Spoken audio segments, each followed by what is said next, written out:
ಮಡಿಕೇರಿಯಲ್ಲಿ ಪೆಂಗಲ್ ಚಂಡಮಾರುತದ ಅಬ್ಬರ ಹೆಚ್ಚಾಗ್ಬಿಟ್ಟಿದೆ. ಅಕಾಲಿಕ ಮಳೆಗೆ ಕಾಫಿ ಬೆಳೆಗಾರರು ಸುಸ್ತಾಗ್ಬಿಟ್ಟಿದ್ದಾರೆ. ಗಿಡದಿಂದ ಉದುರಿ ನೆಲ ಕಚ್ಚುತ್ತಾ ಇದೆ ಅರೇಬಿಕಾ ಕಾಫಿ. ಮಳೆಯಿಂದಾಗಿ ಗಿಡದಲ್ಲೇ ಕೊಳೆತು ಹೋಗ್ತಾ ಇದೆ ಅಂತೆ ಕಾಫಿ. ಇನ್ನು 3 ದಿನದ ತನಕ ಮಳೆಯ ಮುನ್ಸೂಚನೆಯನ್ನ ಹವಾಮಾನ ಇಲಾಖೆ ನೀಡಿದೆ. ಮಳೆ ಮುಂದುವರೆದ್ರೆ ಹೀಗೆ ಬೆಳೆಗಾರರಿಗೆ ಮತ್ತಷ್ಟು ಸಂಕಷ್ಟ ಎದುರಾಗುವುದು ಫಿಕ್ಸ್. ಹವಾಮಾನ ಇಲಾಖೆಯ ಮುನ್ಸೂಚನೆ ಅಂದ್ರೆ ಇನ್ನು 2-3 ದಿನ ಇದೇ ರೀತಿ ಮಳೆ ಮುಂದುವರಿಯುತ್ತೆ ಅಂತ. ಹಾಗಾಗಿ ಕಾಫಿ ಬೆಳೆಗಾರರು ಈಗ ಆತಂಕದಲ್ಲಿದ್ದಾರೆ.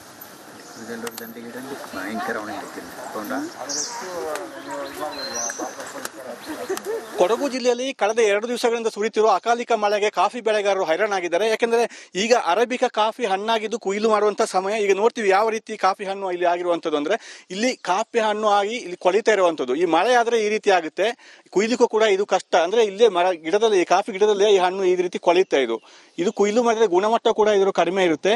ಮತ್ತೆ ಕೆಳಗಡೆ ಉದುರುವಂತದ್ದು ನೀವು ನೋಡ್ಬೋದು. ಇಲ್ಲಿ ಕಾಫಿ ಗಿಡದ ಕೆಳಗೆ ಯಾವ ರೀತಿ ಉದುರಿದೆ ಅಂತ ಹೇಳಿ. ಇಲ್ಲಿ ಈ ರೀತಿ ಕಾಫಿ ಇಲ್ಲಿ ಹಣ್ಣಾಗಿ ಮಳೆ ಬಂದ್ರೆ ಈ ರೀತಿ ಉದುರುತ್ತೆ, ಮತ್ತೆ ಇಲ್ಲೇ ಕೊಳೆಯುತ್ತೆ. ಮತ್ತೆ ಈ ಹಿಂದೆ ಸುರಿದ ಮಳೆಗೆ ಮತ್ತೆ ಕಾಫಿಗೆ ಉದುರಿದ್ದು ಅದು ಗಿಡ ಆಗಿ ನೋಡ್ಬೋದು. ಮರದ ಕೆಳಗೆ ಗಿಡ ಈ ರೀತಿ ಗಿಡ ಆಗಿ ಬರುತ್ತೆ. ಇದು ಕಾಫಿ ಬೆಳೆಗಾರರಿಗೆ ತೀರಾ ನಷ್ಟ ಆಗುತ್ತೆ. ಇದೇ ರೀತಿ ಮತ್ತೆ ಇದು ಏನ್ ಮಾಡ್ತಾರೆ ಅಂದ್ರೆ ಈ ಕಾಫಿ ಕುಯ್ಲು ಆದ್ಮೇಲೆ ಈ ಕಾಫಿಯನ್ನು ತೆಗೆದು ಬೇಳೆ ಮಾಡಲಾಗುತ್ತೆ. ಬೇಳೆ ಪಲ್ಪರಲ್ಲಿ ಬೇಳೆ ಮಾಡಿ ಅದನ್ನ ಒಣಗಲಿಕ್ಕೆ ಹಾಕ್ತಾರೆ. ಇದು ಕಳೆದ ಒಂದು 2-3 ವರ್ಷಗಳಿಂದ ಇದೇ ರೀತಿ ಈ ಕಾಫಿ ಕುಯ್ಲು ಸಮಯದಲ್ಲಿ ಮಳೆ ಆಗ್ತಿರುವಂತದ್ದು. ಇನ್ನು ಹವಾಮಾನ ಇಲಾಖೆ ಒಂದು ಸೂಚನೆಯನ್ನು ಕೊಟ್ಟಿದೆ, ಇನ್ನೂ ಕೂಡ 2 ಅಥವಾ 3 ದಿವಸ ಮಳೆ ಆಗುತ್ತೆ ಅಂತ ಹೇಳಿ. ಇದೇ ರೀತಿ ಮಳೆ ಆದ್ರೆ ಕಾಫಿ ಬೆಳೆಗಾರರು ಮತ್ತಷ್ಟು ಸಂಕಷ್ಟವನ್ನು ಅನುಭವಿಸಬೇಕಾಗುತ್ತೆ. ಕ್ಯಾಮರಾ ದಿವಾಕರ್ ಜೊತೆ ಅನುಕಾರ್ಯಪ್ಪ, ರಿಪಬ್ಲಿಕ್ ಕನ್ನಡ, ಕೊಡಗು. ಮಡಿಕೇರಿಯಲ್ಲಿ ಪೆಂಗಲ್ ಚಂಡಮಾರುತದ ಅಬ್ಬರ ಹೆಚ್ಚಾಗ್ಬಿಟ್ಟಿದೆ. ಅಕಾಲಿಕ ಮಳೆಗೆ ಕಾಫಿ ಬೆಳೆಗಾರರು ಸುಸ್ತಾಗ್ಬಿಟ್ಟಿದ್ದಾರೆ. ಗಿಡದಿಂದ ಉದುರಿ ನೆಲ ಕಚ್ಚುತ್ತಾ ಇದೆ ಅರೇಬಿಕಾ ಕಾಫಿ. ಮಳೆಯಿಂದಾಗಿ ಗಿಡದಲ್ಲೇ ಕೊಳೆತು ಹೋಗ್ತಾ ಇದೆ ಅಂತೆ ಕಾಫಿ. ಇನ್ನು 3 ದಿನದ ತನಕ ಮಳೆಯ ಮುನ್ಸೂಚನೆಯನ್ನ ಹವಾಮಾನ ಇಲಾಖೆ ನೀಡಿದೆ. ಮಳೆ ಮುಂದುವರೆದ್ರೆ ಹೀಗೆ ಬೆಳೆಗಾರರಿಗೆ ಮತ್ತಷ್ಟು ಸಂಕಷ್ಟ ಎದುರಾಗುವುದು ಫಿಕ್ಸ್. ಹವಾಮಾನ ಇಲಾಖೆಯ ಮುನ್ಸೂಚನೆ ಅಂದ್ರೆ ಇನ್ನು 2-3 ದಿನ ಇದೇ ರೀತಿ ಮಳೆ ಮುಂದುವರಿಯುತ್ತೆ ಅಂತ. ಹಾಗಾಗಿ ಕಾಫಿ ಬೆಳೆಗಾರರು ಈಗ ಆತಂಕದಲ್ಲಿದ್ದಾರೆ.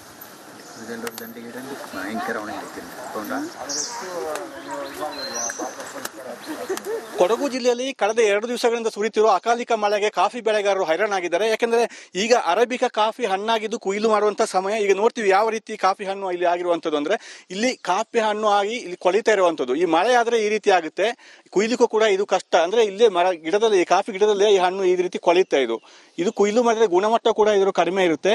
ಮತ್ತೆ ಕೆಳಗಡೆ ಉದುರುವಂತದ್ದು ನೀವು ನೋಡ್ಬೋದು. ಇಲ್ಲಿ ಕಾಫಿ ಗಿಡದ ಕೆಳಗೆ ಯಾವ ರೀತಿ ಉದುರಿದೆ ಅಂತ ಹೇಳಿ. ಇಲ್ಲಿ ಈ ರೀತಿ ಕಾಫಿ ಇಲ್ಲಿ ಹಣ್ಣಾಗಿ ಮಳೆ ಬಂದ್ರೆ ಈ ರೀತಿ ಉದುರುತ್ತೆ, ಮತ್ತೆ ಇಲ್ಲೇ ಕೊಳೆಯುತ್ತೆ. ಮತ್ತೆ ಈ ಹಿಂದೆ ಸುರಿದ ಮಳೆಗೆ ಮತ್ತೆ ಕಾಫಿಗೆ ಉದುರಿದ್ದು ಅದು ಗಿಡ ಆಗಿ ನೋಡ್ಬೋದು. ಮರದ ಕೆಳಗೆ ಗಿಡ ಈ ರೀತಿ ಗಿಡ ಆಗಿ ಬರುತ್ತೆ. ಇದು ಕಾಫಿ ಬೆಳೆಗಾರರಿಗೆ ತೀರಾ ನಷ್ಟ ಆಗುತ್ತೆ. ಇದೇ ರೀತಿ ಮತ್ತೆ ಇದು ಏನ್ ಮಾಡ್ತಾರೆ ಅಂದ್ರೆ ಈ ಕಾಫಿ ಕುಯ್ಲು ಆದ್ಮೇಲೆ ಈ ಕಾಫಿಯನ್ನು ತೆಗೆದು ಬೇಳೆ ಮಾಡಲಾಗುತ್ತೆ. ಬೇಳೆ ಪಲ್ಪರಲ್ಲಿ ಬೇಳೆ ಮಾಡಿ ಅದನ್ನ ಒಣಗಲಿಕ್ಕೆ ಹಾಕ್ತಾರೆ. ಇದು ಕಳೆದ ಒಂದು 2-3 ವರ್ಷಗಳಿಂದ ಇದೇ ರೀತಿ ಈ ಕಾಫಿ ಕುಯ್ಲು ಸಮಯದಲ್ಲಿ ಮಳೆ ಆಗ್ತಿರುವಂತದ್ದು. ಇನ್ನು ಹವಾಮಾನ ಇಲಾಖೆ ಒಂದು ಸೂಚನೆಯನ್ನು ಕೊಟ್ಟಿದೆ, ಇನ್ನೂ ಕೂಡ 2 ಅಥವಾ 3 ದಿವಸ ಮಳೆ ಆಗುತ್ತೆ ಅಂತ ಹೇಳಿ. ಇದೇ ರೀತಿ ಮಳೆ ಆದ್ರೆ ಕಾಫಿ ಬೆಳೆಗಾರರು ಮತ್ತಷ್ಟು ಸಂಕಷ್ಟವನ್ನು ಅನುಭವಿಸಬೇಕಾಗುತ್ತೆ. ಕ್ಯಾಮರಾ ದಿವಾಕರ್ ಜೊತೆ ಅನುಕಾರ್ಯಪ್ಪ, ರಿಪಬ್ಲಿಕ್ ಕನ್ನಡ, ಕೊಡಗು. ಪೆಂಗಲ್ ಚಂಡಮಾರುತಕ್ಕೆ ತತ್ತರಿಸಿ ಹೋಗಿದ್ದಾರೆ ಅನ್ನದಾತರು. ರಾಯಚೂರಲ್ಲಿ ಜಿಟಿ ಮಳೆಗೆ ನೆಲ ಕಚ್ಚಿದೆ ಭತ್ತದ ಬೆಳೆ. ಕಲ್ಮಲ, ಸಿರವಾರ, ಸಿಂಧನೂರು ಸೇರಿದಂತೆ ಹಲವೆಡೆ ದೊಡ್ಡ ಮಟ್ಟದ ಹಾನಿಯನ್ನ ಅನುಭವಿಸುತ್ತಿದ್ದಾರೆ ರೈತರು. ಬೆಳೆ ಹಾನಿಯಿಂದ ಕಂಗೆಟ್ಟಿದ್ದಾರೆ ರೈತರು. ಮಧ್ಯವರ್ತಿಗಳು ಕೂಡ ಶಾಕ್ ಕೊಟ್ಟಿದ್ದಾರೆ. ಇದರ ಜೊತೆಗೆ ಭತ್ತ ಕಟಾವು ಮಷಿನ್ ದರ ದುಪ್ಪಟ್ಟು ಮಾಡಿಬಿಟ್ಟಿದ್ದಾರಂತೆ ಮಧ್ಯವರ್ತಿಗಳು. 1 ಎಕರೆ ಭತ್ತ ಕಟಾವಿಗೆ 1600 ರೂಪಾಯಿ ಇದ್ದ ದರ ಈಗ ಸಡನ್ ಆಗಿ ಜಿಟಿ ಮಳೆ ಇದೆ, ಪೆಂಗಲ್ ಚಂಡಮಾರುತ ಇದೆ ಅನ್ನೋ ಕಾರಣಕ್ಕೆ 3300ಕ್ಕೆ ಅದರ ದರ ಏರಿಕೆ ಮಾಡಿಬಿಟ್ಟಿದ್ದಾರೆ ಮಧ್ಯವರ್ತಿಗಳು.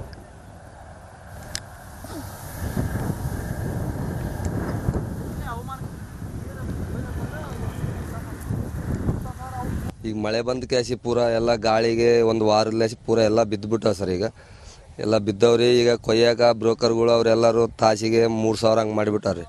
ಈಗ ನಾವು ಕೊಯ್ದಿದ್ದೆಲ್ಲ ಒಟ್ಟು ಅರ್ಧ ಅವ್ರಿಗೆ ಕೊಡ್ಬೇಕ್ರಿ, ಅರ್ಧ ನಾವು ತಗೋಬೇಕು. ಅದ್ರಾಗ ಮತ್ತೆ ಗೊಬ್ಬರ ಎಣ್ಣೆ ಅದೆಲ್ಲ ಲೆಕ್ಕ ಹಾಕಿದ್ರೆ ನಮ್ಗೆ ಏನೂ ಉಳಿಯಲ್ರಿ. ಈಗ ಹಂಗಾಗಿ ಈಗ ಗೌರ್ಮೆಂಟ್ ಏನು ಮಾಡ್ಬೇಕಂದ್ರೆ ಈ ಮಿಷಿನ್ ರೇಟ್ನ ಸ್ವಲ್ಪ ಕಡಿಮೆ ಮಾಡ್ಬೇಕು ಸರ್. ಹಾಗೆ ಸ್ವಲ್ಪ ನಮ್ಮ ಕವಳೆ ಭತ್ತದ ರೇಟನ್ನು ಸ್ವಲ್ಪ ಹೆಚ್ಚಿಗೆ ಮಾಡಬೇಕು. ಹೆಚ್ಚಿಗೆ ಮಾಡಿದರೆ ಅಷ್ಟೇ ಸರ್. ಮತ್ತು ಅದರಿಂದ ಏನು ಅವರಿಂದ ನಮಗೇನು ಕೊಡೋದು ಪರಿಹಾರನೂ ಅವಸರ ಇಲ್ಲ ಸರ್. ಇವು ಎರಡೇ ಕಡಿಮೆ ಮಾಡಿ ರೇಟ್ ಸ್ವಲ್ಪ ಹೆಚ್ಚಿಗೆ ಮಾಡಿ ಮಿಷಿನ್ ರೇಟ್ಗಳು ಕಡಿಮೆ ಮಾಡಿದರೆ ಗೌರ್ಮೆಂಟು ಒಳ್ಳೇದಾಗಿ ಸರ್. ಮಾಡಿದರೆ ಇನ್ನೂ ಒಂದು 2 ದಿನದಲ್ಲಿ ಕಟಾವು ಮಾಡ್ಬೇಕು ಸರ್. ಆದರೂ ಮಿಷಿನ್ಗಳು ಸಿಗ್ತಿಲ್ಲ ಸರ್. ಎಲ್ಲ ಮಳೆ ಗಾಳಿಗೆಲ್ಲ ಬೀಳಕಚ್ಚ ಸರ್ ಕಂಪ್ಲೀಟ್ ಎಲ್ಲ ಹೊಸು. ಏನು ಸಮಸ್ಯೆ ಅದು ಏನ್ರಿ, ಇದು ಮೊದಲು ಬೆಳೆ ಕ್ರಾಪ್ ಚಲೋ ಇದ್ರಿ, ಚಲೋ ಇತ್ತು. ಈಗ ಎಂಡದನ ಆಯ್ತು ರೀ, ಎಲ್ಲ ಹಾನಿ ಹೋದ್ರಿ ಚಳಿಗೆ ಭತ್ತ ಹೊಸಾಗಿ ನೆಲಕ್ಕೆ ಬಿದ್ದು ಬಿಡ್ರಿ. ನೆಲಕ್ಕೆ ಬಿದ್ದು ಏನ್ರಿ ಈಗ ಮಿಷಿನಿಗೆ ಕೊಯ್ಯಾಕ ಸಸ್ಯ ರೇಟು 3,000 ಮಾಡ್ಯಾವ್ರಿ. ನೀವು ಮಿಷಿನಿಗೆ ಕೊಯ್ದ್ರೆ ಸಸ್ಯ ಏನ್ರಿ ಅದು ರೂರಲ್ಲಿಗೆ ಎಕರೆಗೆ ಒಂದು 6-7 ಚಲೋ ಹೋಗೈತೆ ರೀ. ನಾವು ಖರ್ಚು ಮಾಡಿ ನೋಡ್ರಿ ಕಂಡಂಗೆ ಖರ್ಚು ಮಾಡ್ತೀವಿ. ನಾವೇನು ಖುಷಿಯಂಗಿಟ್ಟಿದ್ದು ರೀ. ವರ್ಷ 40 ಚಲೋ ಬಂದವ್ರಿ. ಫಸ್ಟ್ ಕಾಣೋದು 40 ಚಲೋ ಬಂದವ್ರಿ. ಎಲ್ಲ ಒಂದು 106 ಎಕರೆ 1000 ಎಕರೆ ಏನ್ರಿ ಎಲ್ಲ ನೆಲಕ್ಕೆ ಬಿದ್ದು ಹಿಂಗೆ ರೀ. ಯಾವಾಗ ಚಂಡಮಾರುತ ಚಾಲ ಐತೆ ರೀ, ರಾತ್ರಿ ಮುಂಜಾನೆ ಬೇಸರ ಇರ್ತಾರೆ, ರಾತ್ರಿ ಬರಪಟ್ಟೆ ಕಳ್ಸಿ ಬಿದ್ದಿರ್ಬೇಕು ರೀ. ಬಾಗಲಕೋಟೆಯಲ್ಲಿ ರೈತರ ಅಹೋರಾತ್ರಿ ಧರಣಿ ನಡೀತಾ ಇದೆ. ಕೃಷ್ಣಾ ಮೇಲ್ದಂಡೆ ಯೋಜನೆ ಪೂರ್ಣಗೊಳಿಸುವಂತೆ ಆಗ್ರಹಿಸಿದ್ದಾರೆ ರೈತರು. ನಿನ್ನೆಯಿಂದ ಡಿಸಿ ಕಚೇರಿಯ ಎದುರು ರೈತರ ಪ್ರತಿಭಟನೆ ಆಗ್ತಾ ಇದೆ. ಮುಳುಗಡೆ ಹೋರಾಟ ಸಮಿತಿ ಅಧ್ಯಕ್ಷರ ನೇತೃತ್ವದಲ್ಲಿ ಪ್ರತಿಭಟನೆ ಆಗ್ತಾ ಇದೆ. ಕೃಷ್ಣಾ ಮೇಲ್ದಂಡೆ ಯೋಜನೆ ಕೈಗೊಂಡು ಎಷ್ಟೋ ವರ್ಷಗಳು ಕಳೆದ್ರೂ ಕೂಡ ಅದನ್ನ ಪೂರ್ಣಗೊಳಿಸೋದಕ್ಕೆ ಸಾಧ್ಯ ಆಗ್ತಾ ಇಲ್ಲ ಅಂತ. ಸರ್ಕಾರಗಳು ಬದಲಾವಣೆ ಆಯಿತು, ಅಧಿಕಾರಿಗಳ ಬದಲಾವಣೆ ಆಗಿದೆ, ಆದರೆ ರೈತರ ಹಿತಾಸಕ್ತಿ ಕಾಪಾಡುವಲ್ಲಿ, ಈ ಯೋಜನೆ ಪೂರ್ಣಗೊಳಿಸುವಲ್ಲಿ ಯಾರು ಕೂಡ ಆಸಕ್ತಿ ಇಟ್ಕೊಂಡು ಬರ್ತಾ ಇಲ್ಲ ಅನ್ನೋದು ರೈತರ ಆಕ್ರೋಶಕ್ಕೆ ಕಾರಣ ಆಗಿದೆ. ಹಾಗಾಗಿ ಇದೇ ವಿಚಾರವನ್ನು ಮುಂದಿಟ್ಟುಕೊಂಡು ಅಹೋರಾತ್ರಿ ಧರಣಿ ನಡೆಸುತ್ತಿದ್ದಾರೆ ರೈತರು. ಸಂತ್ರಸ್ತರ ಅಹೋರಾತ್ರಿ ಧರಣಿ ಇವತ್ತು ಜಿಲ್ಲಾಧಿಕಾರಿಗಳ ಕಚೇರಿ ಮುಂದೆ ಮಾಡ್ಲಿಕ್ಕತ್ತಿದ್ದೀವಿ. ಸರ್ಕಾರ ಎಚ್ಚೆತ್ತುಕೊಳ್ಬೇಕು. ಸಂತ್ರಸ್ತರ ಜೊತೆ ಆಟ ಆಡಬಾರ್ದು. ಸಂತ್ರಸ್ತರ ಪರಿಸ್ಥಿತಿ ಎಲ್ಲಿಗೆ ಬಂದೈತಂದ್ರೆ ನಿಮ್ಮ ಜಿಲ್ಲಾಧಿಕಾರಿಗಳ ಗೇಟ್ ಏನೈತಲ್ಲ, ಗೇಟಿನ ರಸ್ತೆ ಮೇಲೆ ಮಲಗಿಸುವಂಥ ಪರಿಸ್ಥಿತಿಯನ್ನು ನೀವು ಸರ್ಕಾರದವ್ರು ತಂದಿಟ್ಟಿದ್ದೀರಿ.